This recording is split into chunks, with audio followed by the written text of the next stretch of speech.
Hello, welcome to Norton from Home. This will be a 5-minute spotlight talk on one piece of artwork at the Norton Museum of Art. My name is Vivian Chen, and I'm a docent here at the Norton. Today I'll be showcasing the Sailors Barracks by Giorgio de Chirico. This is an oil painting that measures 25 by 32 inches. The painting was painted in 1914 at the height of de Chirico's metaphysical art movement. Giorgio de Chirico was Italian but born in Volos, Greece in 1888.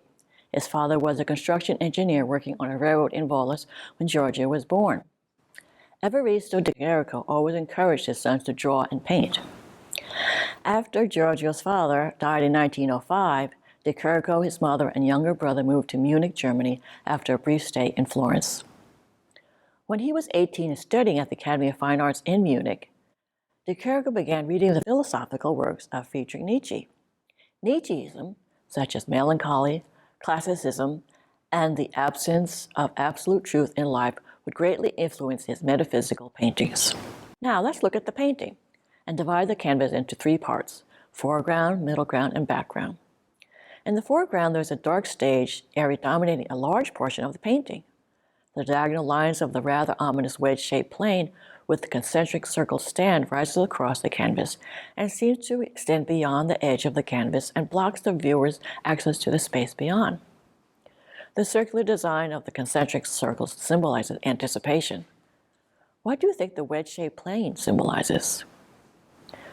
Brightly colored recognizable objects, there's a ball, baton, folded card, a clay pipe, and other objects are geometric shapes.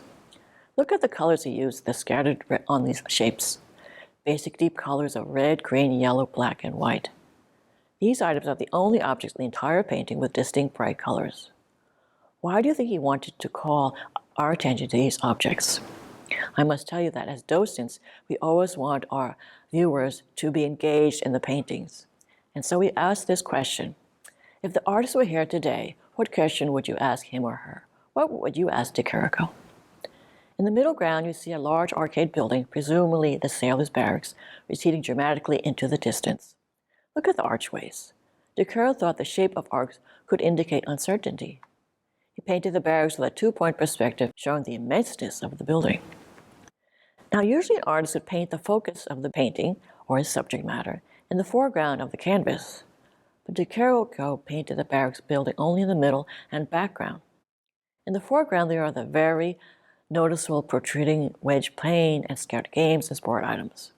Why do you think he painted his subject, the barracks, this way? Also on the left side of the building, there are 2 tiny silhouetted figures that represent people in the shadow cast by the barracks. Questions come to mind. Who are these 2? What are they doing? What might they be alone? In the background on the upper left side corner is the small horizontal line to be the horizon, where the land has met a turbulent and ominous cloud-filled sky. What is de Chirico implying here? Look at the pennants atop the barracks on the right and left. Do they suggest movement and passage of time? Friedrich Nietzsche once quoted, "Art must go completely beyond the limits of the human. Logic and common sense will have to be completely absent." From 1910 to 1920, de Chirico did not seek to paint as a painter, but rather as a philosopher. The very description of his works as metaphysical grants them a peculiar obvious connection to the branch of philosophy, metaphysics, a branch of philosophy that's concerned with the fundamental nature of reality.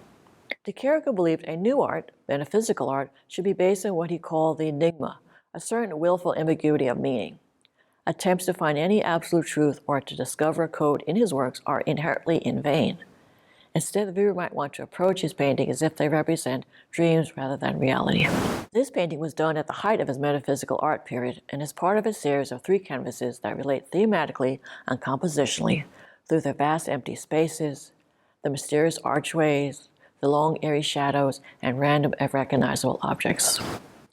An aching melancholy pervades the scene, which may relate to his uneasiness at the outset of World War I.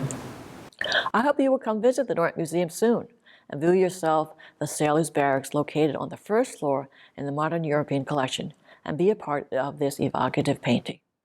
Thank you for tuning in. Goodbye.